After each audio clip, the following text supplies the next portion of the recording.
রাসূলের সুন্নাত অনুপাতে চলা ছাড়া কোনো গত্যন্তর নেই।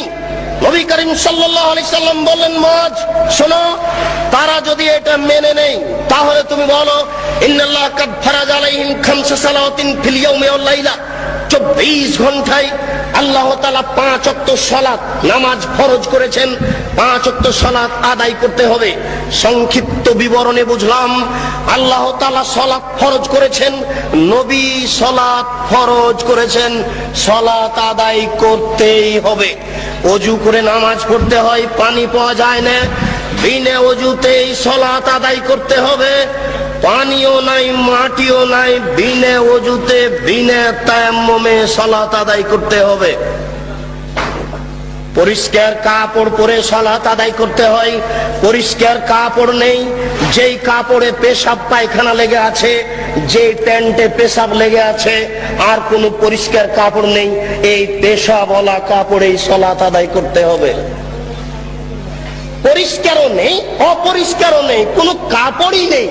ইরাকের কারাগারে ওই শয়তানেরা উলঙ্গ করে রেখেছে ওই মুসলমান ভাইকে, ও এখন এই উলঙ্গ অবস্থাতেই সালাত আদায় করবে, এটাই রাসূলের আদেশ।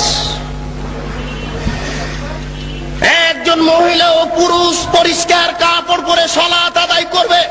পরিষ্কার নেই, অপরিষ্কার কাপড় পরে সালাত আদায় করবে। পরিষ্কারও নেই, অপরিষ্কারও নেই, কোনো কাপড়ই নেই, উলঙ্গ নগ্ন অবস্থায় সালাত আদায় করবে, করতেই হবে। পশ্চিম দিকে মুখ করে সালাত আদায় করতে হয়। পশ্চিম বোঝা যায় না, দিনে পশ্চিমে সালাত আদায় করতে হবে। শত্রু তাড়া দিয়েছে, দৌড়ানো অবস্থায় সালাত আদায় করতে হবে। দাঁড়িয়ে সালাত আদায় করতে হয়, দাঁড়িয়ে থাকা যায় না, বসে সালাত আদায় করতে হবে। বসে থাকা যায় না, শুয়ে বিছানায় শুয়ে সালাত আদায় করতে হবে, করতেই হবে। সালাত আদায় করতে হবে না এরকম কোন পরিস্থিতি অন্তত পুরুষের জন্য নেই। মহিলার জন্য দুই একদিন কিছুদিন আছে, পুরুষের জন্য এরকম কোন সময় নাই যে সময়ে সালাত আদায় করতে হবে না, এরকম কোন পরিস্থিতি নেই। মাওলানা আশরাফ আলী থানভী হানাফি রাহিমাহুল্লাহ একটা ফতোয়া দিয়েছেন, যদিও ফতোয়াটি ঠিক হয়নি। তিনি বলছেন, একজন মহিলার যদি অর্ধেক বাচ্চা প্রসব হয় আর অর্ধেক বাচ্চা প্রসব হতে যদি বাকি থাকে, তাহলে অর্ধেক বাচ্চা নিয়ে যদি নামাজের টাইম হয়ে যায় তাহলেও তাকে নামাজ পড়তে হবে। আমরা এইভাবে বলিনি, আমরা বলেছি একজন মহিলার প্রসব বেদনা উঠেছে, প্রসব বেদনার সাথে সাথে যদি রক্তস্রাব সাদা কিছু ভেঙে আসে তাহলে তাকে সালাত আদায় করতে হবে না। প্রসব বেদনা উঠেছে, এইগুলি কিছু দেখা যায় না, তাহলে এই বেদনা অবস্থাতেও তাকে সালাত আদায় করতে হবে। এটাই শরীয়ত। আমি মনে হয় বুঝাতে পারলাম না।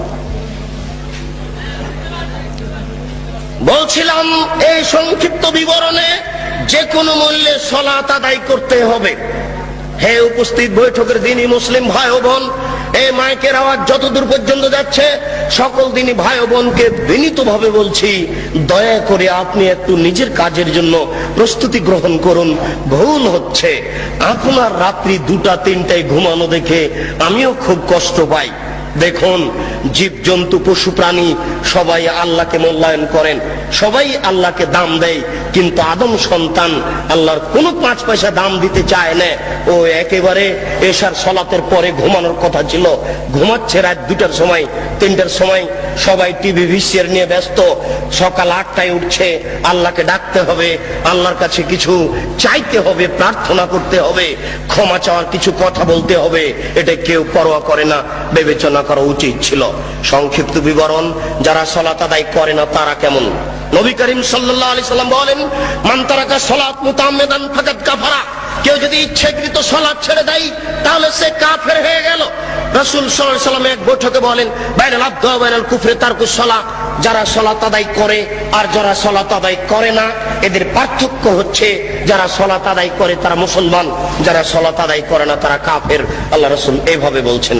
আসহাবু মুহাম্মাদিন সাল্লাল্লাহু আলাইহি সাল্লাম লা ইয়ারাউনা তারকুল কুফরুন গায়রা সালাত। মুহাম্মদ সাল্লাল্লাহু আলাইহি সাল্লামের সঙ্গী সাথীরা সালাত ব্যতীত অন্য কিছু ছেড়ে দিলে কাফের মনে করতেন না, কিন্তু সালাত ছেড়ে দিলে কাফের মনে করতেন।